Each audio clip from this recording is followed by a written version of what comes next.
आशीष, मारुति के नंबर्स आपने देखे होंगे, कैसे लगे ये नंबर्स आपको? और नंबर्स के बाद अब करना क्या चाहिए? क्योंकि देखिए ऑलरेडी 6400 के स्तर पर ये शेयर ट्रेड कर रहा है। अगर इकोनॉमिक रिकवरी पर, रूरल रिकवरी पर बेट करनी है तो ज़्यादातर हाउसेज, ज़्यादातर बड़े एक्सपर्ट्स ये मानते हैं कि ऑटो स्टॉक्स आपके पोर्टफोलियो में होने चाहिए। लेकिन मारुति 6300-6400 पे भी खरीदना चाहिए या फिर प्रेफरेंस थोड़ी सी शिफ्ट करनी चाहिए उन स्टॉक्स की और जो भी ज़्यादा चले नहीं है, जैसे M&M हुआ या फिर अशोक लेलैंड हुआ? आपकी राय क्या है?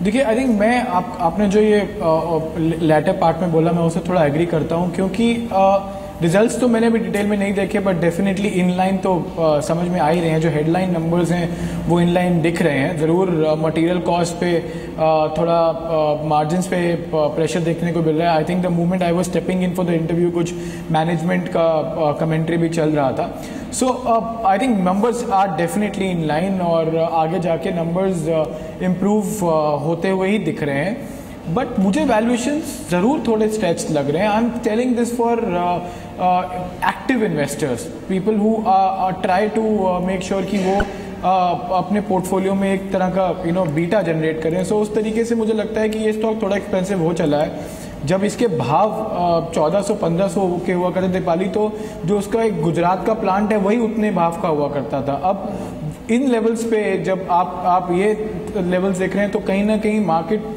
पूरी ग्रोथ आने वाले समय में इस प्राइस में डिस्काउंट कर चुकी है। मैं ये नहीं कह रहा कि स्टॉक यहाँ से क्रैक करेगा, but I think upside limited है।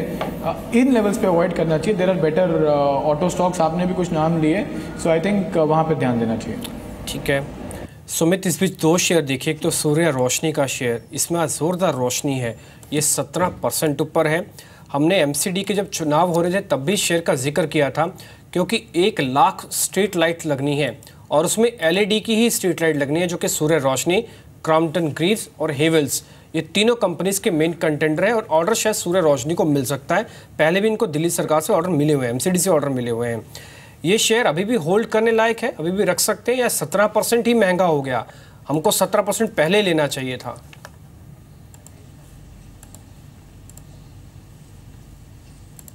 तो यहाँ पे लेना थोड़ा सा डिफिकल्ट होगा, क्योंकि बहुत बड़ा अपमूव देखने को मिला है आज के सेशन के अंदर।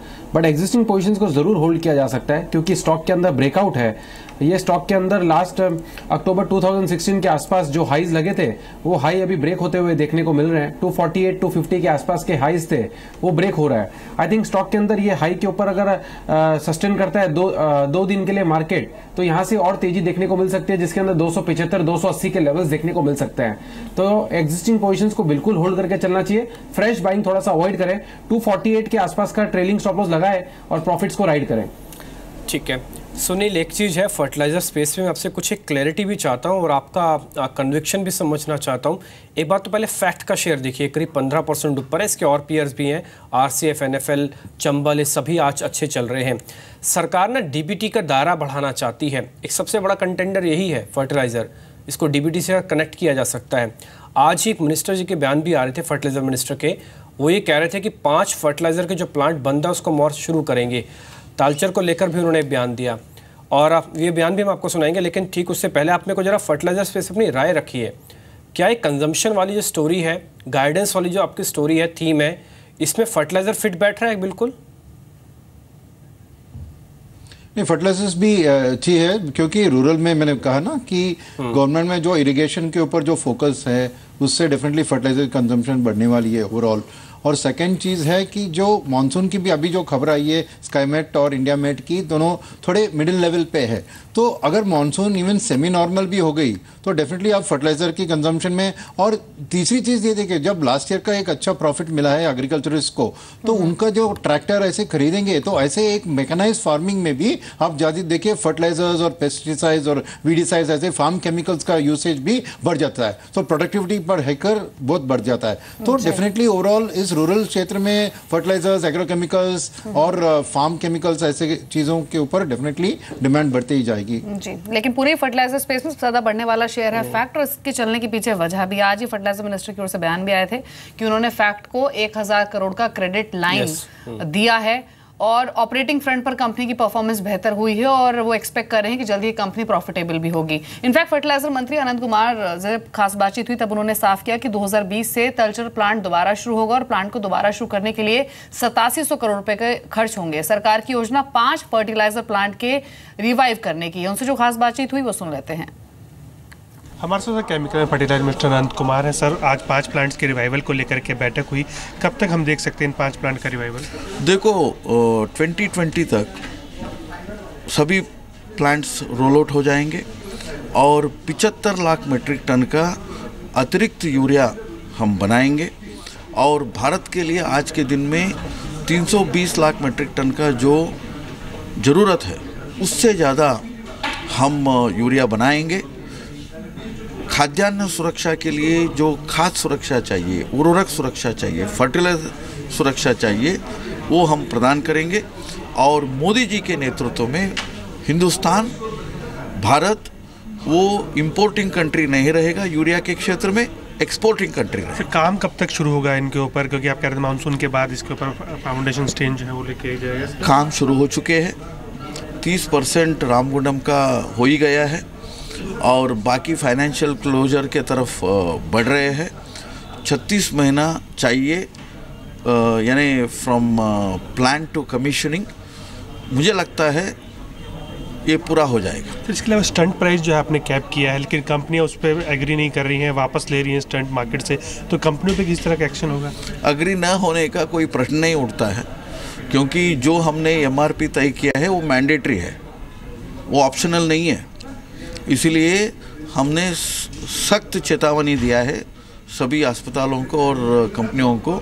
जो NPPA ने फिक्स किया है उससे ओवर प्राइसिंग नहीं होना चाहिए। यदि ओवर प्राइसिंग होगा हम कठिन से कठिन कार्रवाई करेंगे। अभी हम कई अस्पतालों को नोटिस भी दे चुके हैं। ठीक है, तो फर्टिलाइज़र पे सबसे पहले जानकारी आपको मिल रही है। मंत्री जी क्या बोल रहे हैं वो भी आपने सुन लिया। इसके अलावा एक हमारी मुहिम भी थी कि स्टंट के दाम आप कम करें, और नेताजी ने ये भी कहा कि बिल्कुल आपको दाम कम ही करने होंगे, ये ऑप्शनल नहीं है। जो अस्पताल अभी नहीं मान रहे, ओवर प्राइसिंग अभी भी कर रहे हैं, उनके लिए चेतावनी भी थी ये। तो आप इस पर थोड़ा सा ध्यान रखें। हेल्थ केयर की कुछ एक और कंपनीज जो कि भारत में हेल्थ केयर प्रोडक्ट बना रही, शायद उनके लिए एक फ़ायदे का सौदा हो सकता है। इस बीच हीरो मोटोकॉर्प को आप देख लीजिए, ल्यूपिन को आप देखिए। ल्यूपिन को लेकर आज एक 483 मिला इसके गोवा के प्लांट को। सुबह सुबह ये टूटा था, उसका जिसकी गिरावट अब बढ़ गई है, अब ये करीब 2.5% नीचे है। एक बार ग्रासिम को भी देख लीजिए और ITC के अंदर भी हमने आपको बताया 23 लाख शेयरों की एक ब्लॉक डील लगी है। इसके अलावा एक बार ग्रासिम को भी देखिए, ग्रासिम के शेयर के अंदर भी एकदम से सडन फॉल आते हुए दिखा है। एक बार सन फार्मा को भी आप देखिए। सन फार्मा की तो खैर तबीयत ठीक ही नहीं हो रही है, ये तो ऐसा बीमार हुआ है कि 700 के ऊपर ही नहीं आ पा रहा है, इसका बुखार ही नहीं ठीक हो रहा। कई डॉक्टर्स को दिखा दिया लेकिन नहीं ठीक हो रहा है। डॉक्टर कहने वाला कई एनालिस्ट से हमने पूछ लिया, लेकिन वो कह रहे हैं कि पता नहीं कब ठीक होगा। राजेश, 1-2 शेयर आप मेरे को बता दीजिए इसमें। सन फार्मा तो नहीं करेंगे बात, क्योंकि शायद आप भी ज़्यादा इस पर बोलेंगे नहीं। एक ग्रासिम मेरे को बताइए, एक क्लियर कट प्रॉफिट बुकिंग है या फिर एंट्री का एक लेवल है।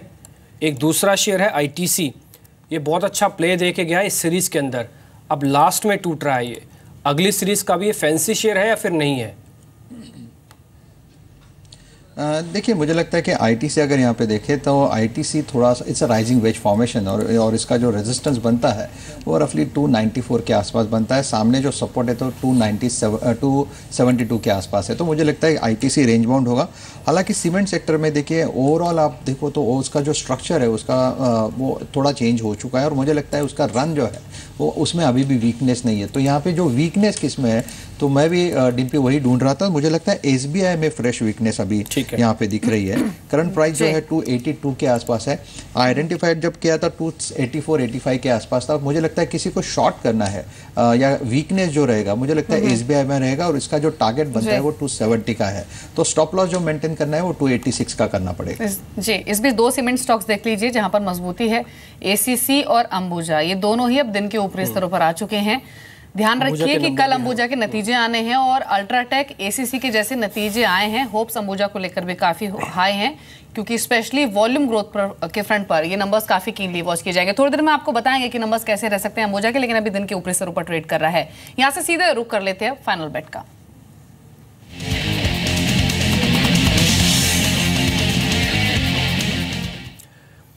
F&O के डाटा तो आपने बता दिए रजत, अब फाइनल बेट बताइए। नहीं, पर देखिए ऊपर से मैं कहा था कि रोल ओवर फिगर से इतने स्ट्रॉन्ग नहीं है, तो ट्रेडर्स ने उसको कंसिडर किया, ऑपरेटरों को हल्का जरूर हुआ, मार्केट सरेंडर नहीं किया, 9300 के लेवल को अभी मेंटेन कर रहे हैं। लेकिन एक स्टॉक स्मॉल कैप कंपनी है ओम मेटल्स, जिस पे आप नजर रखें, देखिए नतीजों से पहले चुनिंदा स्टॉक्स पे बेट लगाई जा रही है। कंस्ट्रक्शन इंफ्रास्ट्रक्चर सेक्टर पे वैसे ही काफ़ी स्ट्रांगली इस समय गेंस देखने को मिल रहा है। ये स्टॉक अभी तक नहीं चला, अपनी बुक वैल्यू के नीचे कामकाज कर रहा है, क्योंकि नतीजे पिछले 9 महीने में पिछले साल की तुलना में थोड़े कमज़ोर रहे थे, थोड़े फीके रहे, लेकिन अब यहाँ से पिकअप हो सकता है, उम्मीद है, क्योंकि हाल फिलहाल में LOI भी मिला, लगभग 13.5 करोड़ का ऑर्डर मिला, ऑर्डर फ्लो लगातार इंटैक्ट है। ऊपर से 5 दिन का अगर ट्रेडिंग वॉल्यूम्स देखेंगे, डिलीवरी वॉल्यूम्स लगभग 69% का कोट कर रहा है। अब निचले स्तरों से पलटा है ये स्टॉक, तो इमीडिएटली 52 का टारगेट निकल के आता है, जो ऑन कार्ड्स है कि स्टॉक पे देखने को मिलेगा, क्योंकि मोमेंटम इंडिकेटर्स इंटैक्ट हैं, और उसके बाद अपने हाईज को टेस्ट करने जा सकता है, 55-56 तक के टारगेट्स के लिए अप्रोच किया जा सकता है। तो ओम मेटल्स आप इस स्टॉक पे बेट लगाएं, अच्छी तेजी देखने को मिली आज के सत्र में, और एक्सटेंड हो सकती है। जी शुक्रिया आपका रजत। तो ओम मेटल्स फाइनल बेट जो कि अब दिन के ऊपरी स्तरों पर 4 रुपए की मजबूती लेकर ट्रेड कर रहा है। आशीष, अभी हम सीमेंट की बात कर रहे थे, ACC अल्ट्राटेक के नंबर्स आप देख चुके हैं, अंबुजा के नंबर्स कल पता लग जाएंगे, लेकिन क्या आप ये कह सकते हैं कि अगले 3 से 6 महीने में ये स्पेस पॉजिटिवली सरप्राइज कर सकता है in terms of performance?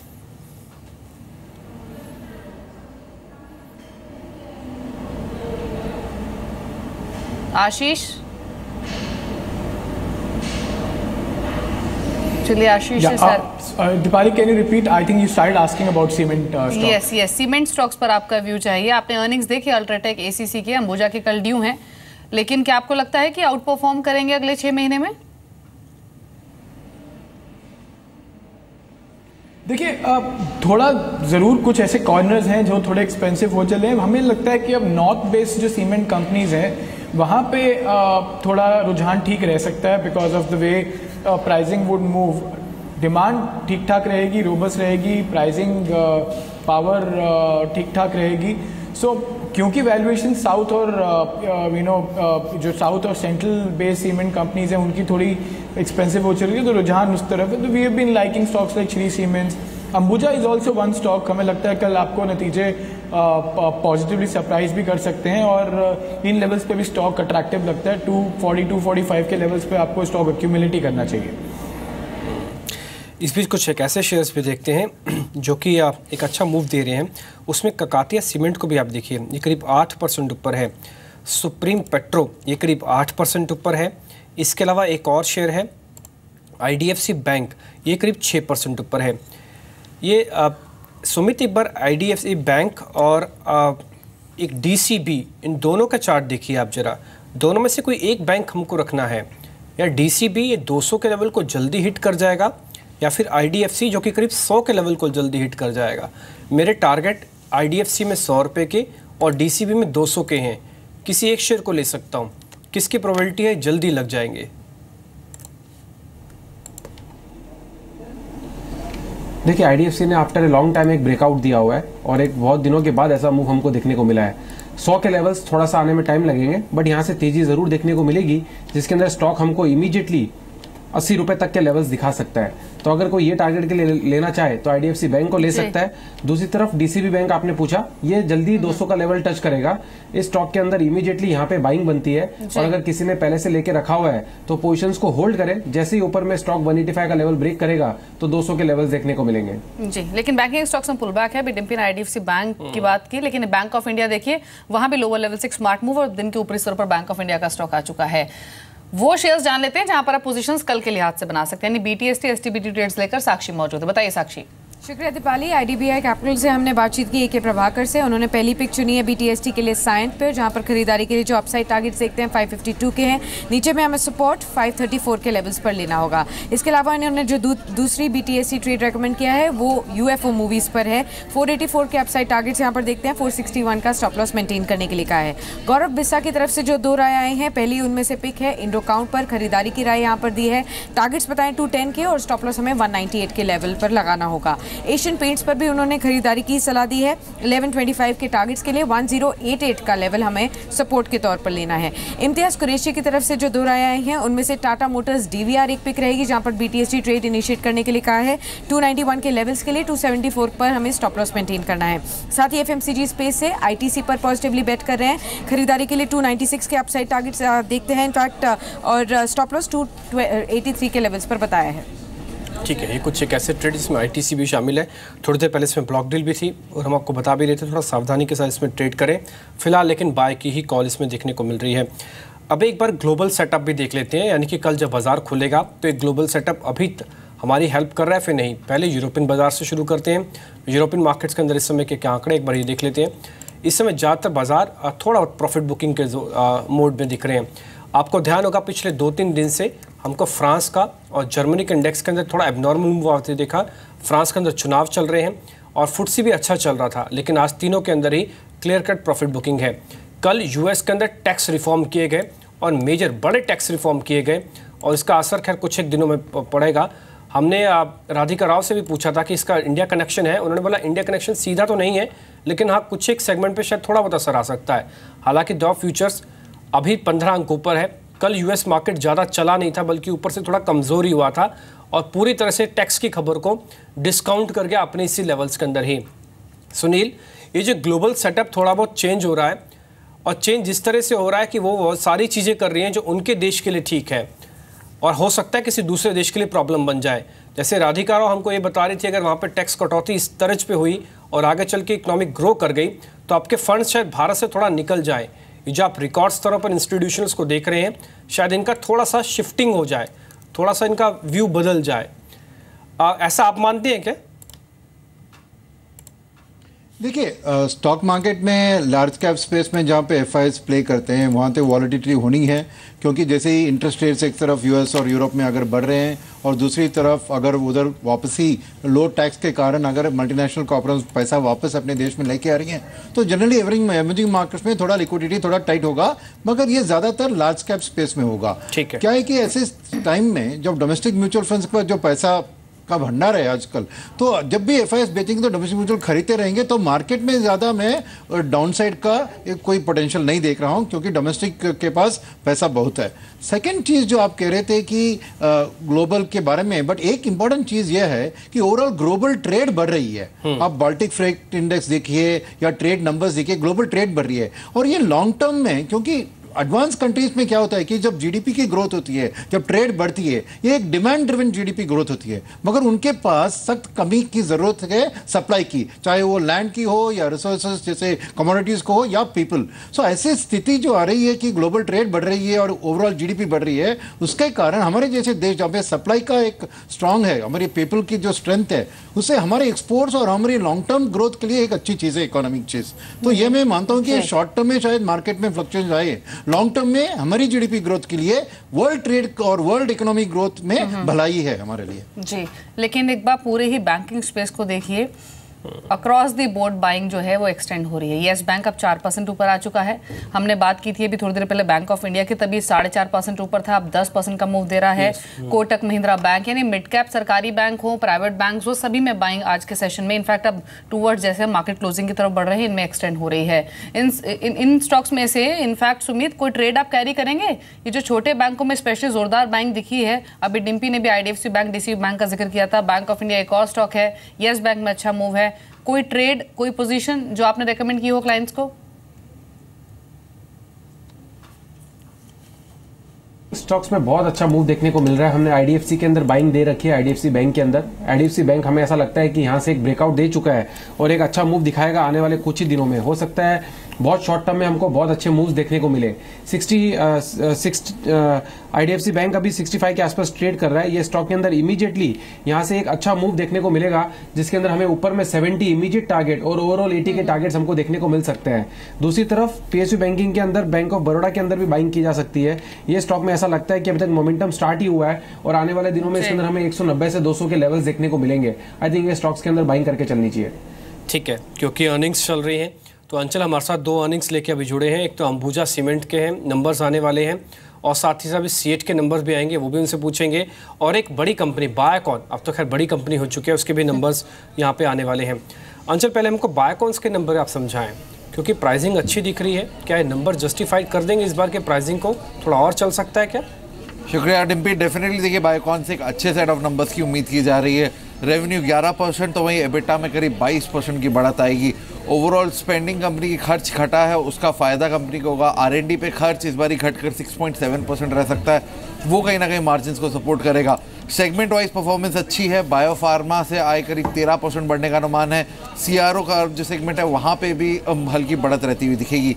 EBITDA margin 23.7% से बढ़कर इस बारी 25% रह सकते हैं। और जहाँ तक रही बात बॉटम लाइन की, तो रिपोर्टेड पैट अगर आप कंपेयर करेंगे तो वहाँ पे 54% की गिरावट दिखेगी। लेकिन पिछले साल इसी क्वार्टर में करीब 268 करोड़ का वन टाइम गेन था कंपनी को। एडजस्टेड मुनाफा 62% बढ़ने का अनुमान लगाया जा रहा है। 170 करोड़ के आसपास आता हुआ दिखेगा बायोकॉन के केस में। ठीक है। अच्छा अंचल, ये जो आप एडजस्टेड मुनाफे की बात बोल रहे थे, वन टाइम गेन ही है जो एडजस्ट हो रहा है या फिर कुछ और है? नहीं, ये वन टाइम गेन है। पिछली बारी कंपनी ने ओवरऑल जो लाइसेंस के तौर पे स्पेशल प्रोडक्ट्स बनाती है, मॉलिक्यूल्स बनाती है, तो उसमें वन टाइम रॉयल्टी मिली थी इसको, उस वजह से 268 करोड़। अच्छा अंचल, ये जब नंबर्स आएंगे बायोकॉन के, ये पहले एडजस्टेड नंबर देगा या फिर पहले सीधा नंबर गिराएगा प्रॉफिटेबिलिटी के शोज? वो तो लाल निशान में आने वाले हैं। बिल्कुल, पहले सीधा रिपोर्टेड पैट आएगा और लाल निशान में आएगा। इसीलिए हम बार बार कहते हैं रिपोर्टेड पैट को हमेशा एडजस्टेड फ्रंट पे देखिए और अपनी स्ट्रैटेजी बनाएं। ठीक है, एडजस्टेड नंबर से उसके बाद आपको देखने होंगे। एक बार चार्ट भी पता कर लेते हैं कितने ठीक लग रहे हैं इसमें। राजेश, आप इसके चार्ट देखिए बायोकॉन के। देखिए बायोकॉन मुझे पर्टिकुलरली लगता है कि जहाँ पे एक रैली थी वो 1100 से हमने देखे एक्सपर्ट देखा था, कहीं ना कहीं ये फैक्टर इन लगता है। रिजल्ट डेफिनेटली अच्छे आएंगे क्योंकि ओवरऑल उसका जो प्राइमरी ट्रेंड है वो पॉजिटिव है। यही बताता है कि इसका जो मोमेंटम रहेगा आगे चल के वो भी पॉजिटिव रहेगा, लेकिन इसमें एक प्रॉफिट टेकिंग की गुंजाइश है। It could be a bull trap as far as the technical is concerned, that is called as a negative divergence. और एक करेक्शन मैं एक्सपेक्ट करता हूँ। रफली मेरा जो टारगेट है 1040 तक का है। उसके बाद अगर एक डिप मिलता है, मींस उसके आसपास भी मुझे सेटल होता है, तो डेफिनेटली मैं बाइंग की चेष्टा करूंगा। बिल्कुल, लेकिन नंबर्स के साथ साथ इन्वेस्टर्स की नजर रहेगी बोनस इशू पर। 2008 के बाद कंपनी बोनस इशू की अनाउंसमेंट कर सकती है, और जब ये खबर आई थी तो ऑलरेडी हमने इसमें एक स्ट्रॉन्ग सिग्निफिकेंट रिएक्शन देखा था। तो डेफिनेटली फोकस में रहेगा कल के सत्र में बायोकॉन। अंबुजा सीमेंट के भी नतीजे आने हैं अंचल, और अल्ट्राटेक और ACC, इन दोनों ही नंबर्स को देखने के बाद तो सवाल यही होगा कि वॉल्यूम ग्रोथ कैसी रह सकती है। वॉल्यूम ग्रोथ में दीपाली सरप्राइज के लिए तैयार रहिएगा। देखिए एस्टिमेट कह रहे हैं 3% की बढ़ती हुई दिखेगी, लेकिन जिस तरह से ACC और अल्ट्राटेक ने दोनों ने ही अपने एस्टिमेट्स को बीट किया, यहाँ पे भी एक close to double digit volume growth post करती हुई दिख सकती है अंबुजा सीमेंट। रेवेन्यू की जहाँ तक बात रही 5% रेवेन्यू ग्रोथ रह सकती है। एबिटा में 14% तक का डेंट आ सकता है, और कारण है ओवरऑल एबिटा पर टन इसका गिर रहा है, खर्च बढ़ रहा है कंपनी का, वो प्रेशर डालेगा। मार्जिन भी थोड़े से स्लाइड होंगे, 18.6 से इस बारी 15.8% रह सकते हैं। और बॉटम लाइन करीब 235 करोड़, ऑलमोस्ट 23% की गिरावट आती हुई दिखेगी। और वो जो मुनाफा गिरने का सबसे बड़ा कारण है, एक तो अदर इनकम का सेगमेंट इस बारी कम रह सकता है, वो इंपॉर्टेंट रहेगा। और अदर इनकम को भाई प्लेस कहाँ किया जाता है, क्योंकि हम देख रहे हैं रिपोर्टिंग स्टैंडर्ड्स चेंज हो रहे हैं, तो अगर अदर इनकम को आप आई के साथ प्लेस करेंगे तो नंबर्स थोड़े चैलेंजिंग हो गए डिसाइफर करने के लिए। लेकिन वॉल्यूम ग्रोथ पे नजर रखिएगा, वहाँ पॉजिटिव सरप्राइज आता हुआ दिखेगा। आ सकता है पॉजिटिव, किसकी कितनी प्रोबेबिलिटी है अंचल? अल्ट्राटेक और ACC को देखने के बाद तो 98% प्रोबेबिलिटी है डिम्पी। ठीक है, अब लगता है 98% प्रोबेबिलिटी है। एक बार आशीष, आप कुछ जोड़ना चाहेंगे? आप ये अंबुजा सीमेंट या फिर जितनी भी सीमेंट कंपनीज थी, अंबुजा के भी नंबर्स आने वाले हैं, क्या एक बार इसको रख सकते हैं क्या? जी बिल्कुल, आई थिंक अगर सेक्टर में कुछ स्टॉक्स प्रेफर कर रहे हैं हम, क्योंकि काफ़ी डाइवर्जेंट हो गया, कहीं प्रॉफिट टेकिंग ज़रूर होनी चाहिए। जैसे अभी in spite of the decent numbers UltraTech expensive लगता है इन लेवल्स पे, तो मैं अगर जैसे हम शुरुआत में बात कर रहे थे कि कहाँ बुक आउट करें इतने अच्छे बाज़ार में, तो बहुत डिफिकल्ट होता है कॉल लेना। तो अल्ट्राटेक हमें लगता है कि एक्सपेंसिव है, वहाँ पर ऊपरी स्तरों पे आपको सेलिंग ही देखने को मिलेगी। और उसी तरीके से अगर आप देखने जाए तो श्री सीमेंट और अंबुजा जैसे स्टॉक्स जो हैं वो हमें इन लेवल्स पे अट्रैक्टिव लगते हैं। छोटी मंझोली कंपनीज में ओरिएंट वो अच्छा लगता है। जी आशीष, बायोकॉन खरीदेंगे इन लेवल्स पर?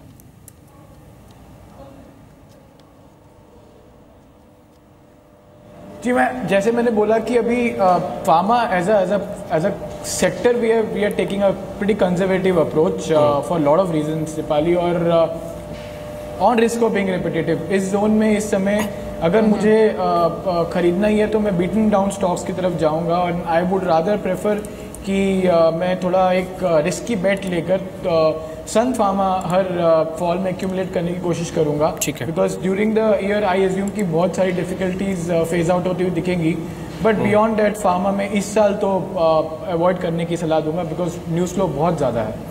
ठीक है अंचल, जल्दी से C8 के नंबर्स भी बता दीजिए। एक वीक सेट ऑफ नंबर्स की उम्मीद की जा रही है। देखिए आय 5 से 5.5% बढ़ती हुई दिखेगी, लेकिन एबिटा में 20%, तो वहीं एबिटा मार्जिन ऑलमोस्ट 3.5% साफ होते हुए दिखेंगे। इन्वेंट्री लॉसेज इस बार इन्वेंट्री खर्च कंपनी का बढ़कर आएगा, उसकी वजह से एबिटा और एबिटा मार्जिन पे प्रेशर रहेगा।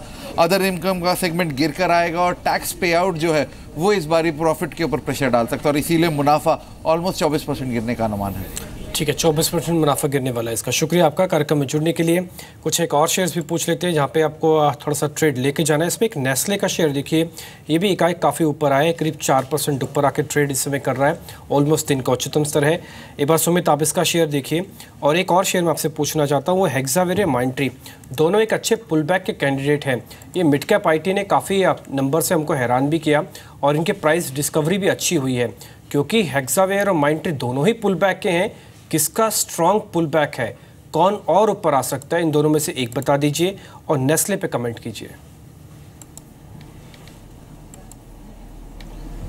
आई थिंक डिम्पी माइंट्री ने एक अच्छा मूव दिया है। माइंट्री ने डबल बॉटम बनाया है। ये स्टॉक का एक अच्छा खासा सपोर्ट है 425 428 लेवल्स के आसपास।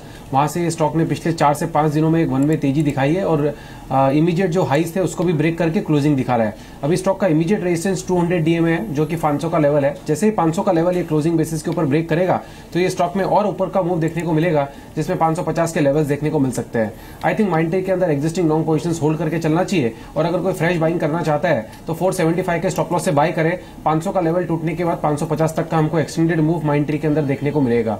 दूसरी तरफ आपका सवाल था नेस्ले के ऊपर। नेस्ले ने आज एक बहुत ही बढ़िया और क्लासी मूव दिया हुआ है। ये स्टॉक इमीडिएटली 6720 के आसपास ट्रेड कर रहा है। यहाँ से हमको ऊपर में 7000 7050 तक के लेवल्स आने वाले कुछ ही दिनों में देखने को मिल सकते हैं। एग्जिस्टिंग पोजीशंस होल्ड करें, फ्रेश बाइंग भी की जा सकती है। ठीक है, इस बीच मार्केट्स में ऊपरी स्तर से थोड़ी गिरावट आई है और हमने आपको आधे घंटे पहले ही बताया था कि आधे घंटे के बाद कम से कम बाजार में एक झटका ज़रूर लगेगा। इसमें कोई रॉकेट साइंस नहीं है, हमको पढ़ना नहीं पड़ा इसके लिए। एक सिंपल सा कंसेप्ट होता है कि डेरिवेटिव एक्सपायरी के अंदर सौदे अगर आप काटते नहीं ना तो कंप्यूटर्स अपने आप ही एल्गो ट्रेड करके सौदों को काटने लग जाता है और उसके बाद ये वॉलेटिलिटी का सेशन बनता है। ये 30-40 पॉइंट तक भी ड्रैग कर जाता है कई बार, तो इसलिए कोई हैरानी तो नहीं होनी चाहिए। हाँ, आपको बहुत ही स्पेसिफिक होकर अब ट्रेड करना होगा, क्योंकि इसमें आप जब वॉलेटिलिटी आएगी तो कई शेयर सिर्फ कन्विक्शन से भी टूटने लगते हैं कि देखिए बाजार अभी गिरा, लेकिन एक्सपायरी ये कहती है, अभी तक के आंकड़े जो कुछ 10 मिनट में ख़त्म भी हो जाएगी, 9300 शायद नहीं तोड़ेगा, अभी क्या समझ में ही आ रहा है। लेकिन जो आवरली लूजर्स बने हैं वो एक बार वो अपनी स्क्रीन पे देख लीजिए। इसमें आज हमको मेटल से उम्मीद थी कि थोड़ा मेटल चल जाएगा, फिर पुल बैक दिखाएगा, कमज़ोर हो गया है। हालांकि जो कट हुए थे टैक्सेस के US में, उससे उम्मीद थी कि चलना चाहिए। M&M भी आज थोड़ा प्रॉफिट बुकिंग का शिकार हो गया। SBI और HDFC सीरीज़ का बहुत अच्छा प्ले था, नंबर्स भी आए, लेकिन ये क्लियर कट अब रोल हो अच्छा नहीं हुआ, इसलिए यहाँ पे सौदे अब कट रहे हैं, अगले महीने के लिए नहीं जा रहे हैं। इस बार अगला सीरीज़ में कॉन्ट्रैक्ट इसकी कमज़ोर जा रही है। इसके अलावा M&M के अंदर हमने थोड़ा सा दबाव आते हुए देखा और जो शेयर टूटे उसमें फार्मा के औरो फार्मा और साथ ही ल्यूपिन भी टूट रहे हैं। डील लगने के बाद ITC टूट गया। एक्सिस बैंक, आज सुबह हमने आपको इनसाइड स्टोरी बताई थी इसके नंबर्स की, वे आज उभरा ही नहीं। हालांकि एक अच्छी चीज़ जिसको हम सिल्वर लाइनिंग प्राइसिंग के तौर पर बोलेंगे, वो 500 का लेवल है, आज भी इसने नहीं तोड़ा, अभी तक इसको होल्ड किए हुए है। इसके अलावा जो शेयर टूटा आज उसमें SBI भी टूट गया है और एक्सिस बैंक के बारे में आपको सामने जिक्र किया। एक दो शेयर और देखिए जहाँ पर थोड़ा बहुत नुकसान बना, उसमें डाबर है और मैकडॉवेल्स भी है, यूनाइटेड स्पिरिट्स भी है, यहाँ पर भी हमको थोड़ा दबाव आते हुए दिखा है। कुछ BTSC ट्रेड या STBT ट्रेड है राजेश आपके पास? हाँ है। देखिए STBT में यहाँ पे जज डायल को सेल करिए with stop loss of 525, target रहेगा इसका पोजिशनल तौर पे मैं बोल रहा हूँ, 465 का मेरा टारगेट है।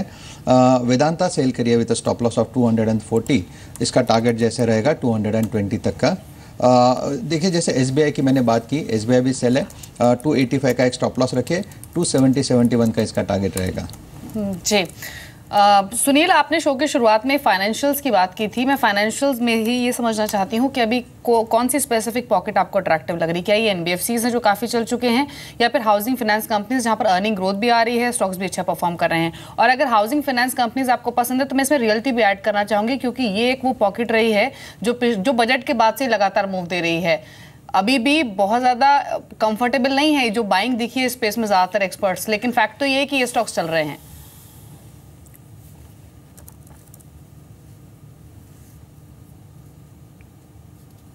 देखिए, रियल्टी के बारे में ये चीज़ है कि देखो, जब डिमोनेटाइजेशन हुआ था तो बहुत दब गई थी ये सब सेक्टर, क्योंकि ये था कि कैश का रिमूव करने का जो असर होगा उनके ऊपर ज़्यादा होगा।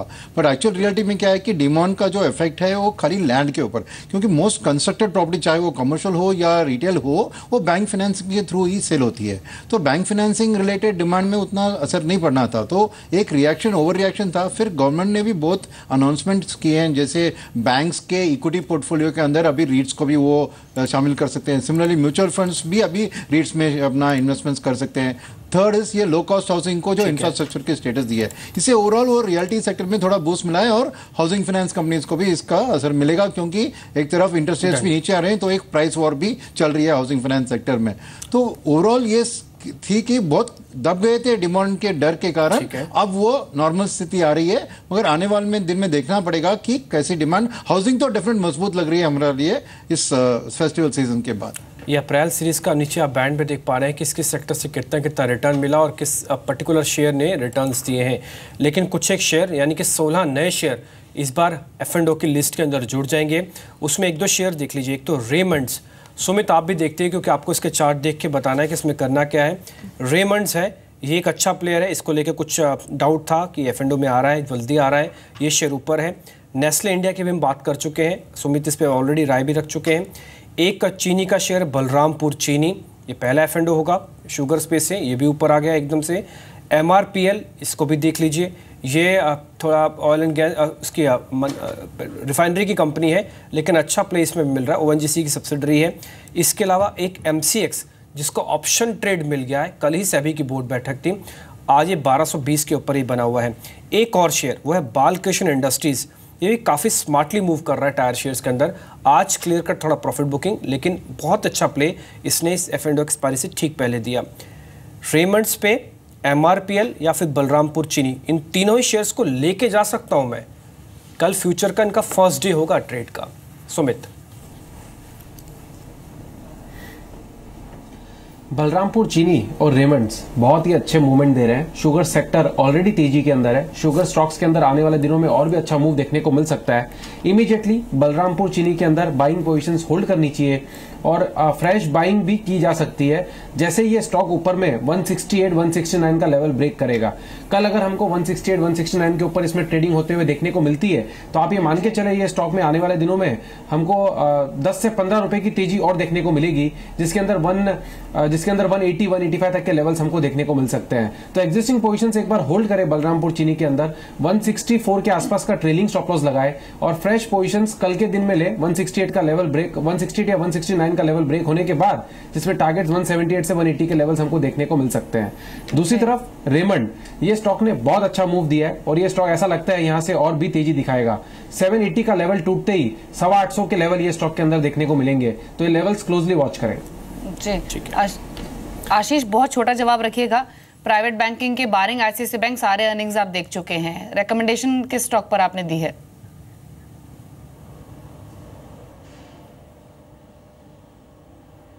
देखिए, मुझे लगता है कि इनलाइन रहेगा। प्राइवेट बैंकिंग में बहुत इराटिक कुछ मुझे नहीं लगता कि आपको देखने को मिलेगा, क्योंकि एक जो न्यू प्रोविजंस के हिसाब से एक स्टैंडर्डाइज्ड तरीके से आपको रिजल्ट्स आते हुए दिखेंगे। And I think stocks have kind of run up to a level जहाँ पर इधर साइड कोई बहुत बड़ा मूवमेंट आपको, क्योंकि आपको नॉर्मल NI ग्रोथ और मार्जिन एक्सपेंशन दिखेंगे, बट थोड़ा प्रोविजनिंग की वजह से एसेट क्वालिटी पे इम्पैक्ट आता हुआ दिखेगा।